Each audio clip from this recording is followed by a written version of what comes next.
तो बाबा देवाधिदेव महादेव कहते हैं ये 3 घड़ी 3 पल 3 नक्षत्र 3 समय 3 दिन में जो शूल मुझे समर्पित करता है उसके जीवन से मैं शूल हटा देता हूं। वो 3 दिन लिखे स्कंद पुराण में।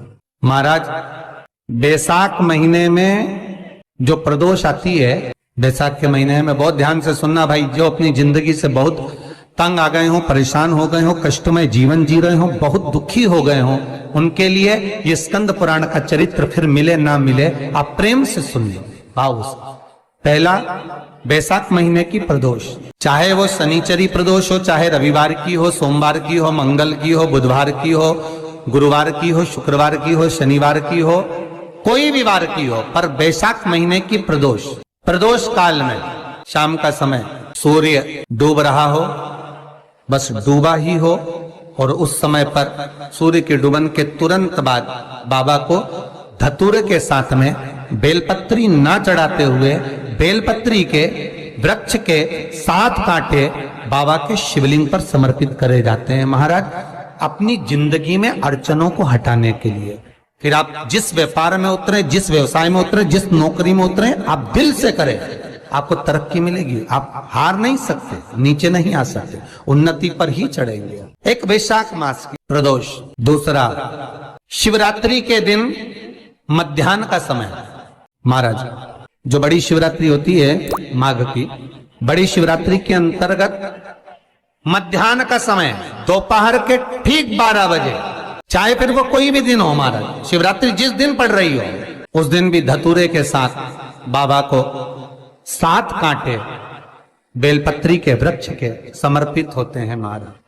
इसमें आप ये वाले जो कांटे हैं जो शिवरात्रि के दोपहर 12 बजे वाले हैं, अगर कोई मदिरा पीने वाला हो, व्यसन में डूबने वाला हो, कोई जुआ खेलने वाला हो, कोई गलत वैश्यावृत्ति करने वाला या अपने मार्ग से विचलित कोई व्यक्ति है, उसके लिए भी ये कांटे बहुत काम आते हैं महाराज। दूसरा पार्वती, तेरे द्वारा तेरे नयन अश्रु से जो प्रगटा हुआ बेल का वृक्ष है, द्वितीय शूल मैं वहां धारण करता हूं। तृतीय शूल, तीसरा शूल जो वर्णन करा गया महाराज, भगवान श्रावण के महीने में जो भी दूसरा सोमवार पड़े, जो भी पड़े, श्रावण के महीने का जो दूसरा सोमवार होता है, उस दूसरे सोमवार में रात्रि के समय पर, अर्थात शास्त्र अब घड़ी और पल का स्मरण करेंगे तो रात्रि के बजेंगे 10 से 12 बजे मारे, 10 से 12 के बीच में धतूरे के साथ बाबा को शूल समर्पित होता है महाराज। ये भी हमारी बाधाओं को, हमारी तकलीफों को, व्यापार व्यवसाय के लिए, नौकरी सर्विस के लिए,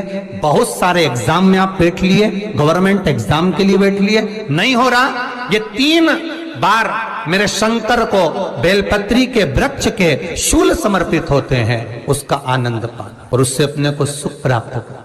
कि बाबा भोलेनाथ जी के नयन अश्रु से जो प्रकट हुआ वो रुद्राक्ष का पौधा है, माता पार्वती के नयन अश्रु से जो प्रकट हुआ वो बेलपत्री का पौधा है, और उमा और महेश, जिस महेश के वंशज है महेश्वरी, जिनकी 12 खाम प्रगटी है भगवान महेश के द्वारा, वो महेश उमा और महेश का जो चरित्र है कि उमा और महेश का जब प्रागट्य हुआ, उमा और महेश जब दोनों आनंद में विभोर होकर जब चलते हैं और दोनों के बैठने से तप मुद्रा से जो पौधा उत्पन्न होता है वो शमी का पौधा है, शमी का पौधा। तो एक बात ध्यान रखिए, शिव जी के द्वारा जो निर्मित हुआ उसमें कोई शूल नहीं है, उसमें कोई कांटे नहीं है। पार्वती के द्वारा जो निर्मित हुआ बेलपत्री का पौधा, उसमें कांटे हैं, और पार्वती के मिलन से भी जो उत्पन्न हुआ है शंकर के साथ में, उसमें भी कांटे, शमी के पौधे में भी कांटे, शमी के वृक्ष में भी कांटे। तो पार्वती जी स्कंद पुराण में एक प्रश्न कर रही है भोलेनाथ जी से कि प्रभु मुझे ये बताओ कि आपके द्वारा जो निर्मित हुआ उसमें शूलता नहीं है, और मेरे द्वारा जो निर्मित हुआ उसमें शूल क्यों आया है, उसमें कांटा क्यों आया। थोड़ा सा माताओं, मेरी जीजियों, आपको थोड़ा बुरा तो लगेगा इस प्रसंग को सुनकर, पर लग जाए, पर आज कथा निकली है तो सुन लो। शिवजी जिस रुद्राक्ष को उत्पन्न कर रहे हैं उसमें शूलता नहीं है, पर पार्वती जी जो संग में मिली हैं उसमें भी शूलता है, और पार्वती के द्वारा जो प्रकट हुआ बेलपत्र उसमें भी शूलता है। तो भगवान महादेव बोलते हैं, पार्वती मैं तुझे कुछ कहूं और कहने पर तुझे तेरे हृदय में कोई बात चुभे, शूल लगे तो मुझे ठीक नहीं लगेगा। नहीं नहीं नहीं, आप कहिए प्रभु, मैं सुनने के लिए तैयार हूं, आप तो बोलो कि कारण क्या है। भगवान कहते हैं, पार्वती बस अंतर इतना है नारी का जो स्वभाव होता है, स्त्री का जो स्वभाव होता है, उसके हृदय में छोटी छोटी बात के शूल बहुत होते। जेठानी ने ये कह दिया, देवरानी ने ये कह दिया, तुम्हारी मम्मी ये बोल दी, तुम्हारे पापा ने ये कह दिया, तुम्हारी बहनों ने ये कह दिया, तुम्हारे भाई ने ये कह दिया, तुम्हारे रिश्तेदार ने ये बोल दिया। ये नारी के भीतर ये शूलता रहती है। पार्वती जी बोली कि जितना तप आपने करा उतना तप मैंने करा, और जितनी साधना आपने करी उतनी साधना मैंने करी, और जितना आराधना दिल से आपने करी उतनी आराधना दिल से मैंने करी, फिर इसमें शूलता कहां से आ गई? भगवान शिव बोले, बस पार्वती बात इतनी सी है कि जब मैं आराधना करने बैठता हूं तो मेरी दृष्टि में सम्मुख में कुछ नहीं होता। जब मैं आराधना करने बैठता हूं तो मेरी दृष्टि में मेरे सम्मुख में कुछ नहीं होता कि कौन ने क्या करा है, कौन ने क्या बोला है, कौन क्या कर रहा है, उससे मुझे मतलब नहीं होता, उससे मुझे कोई मतलब नहीं।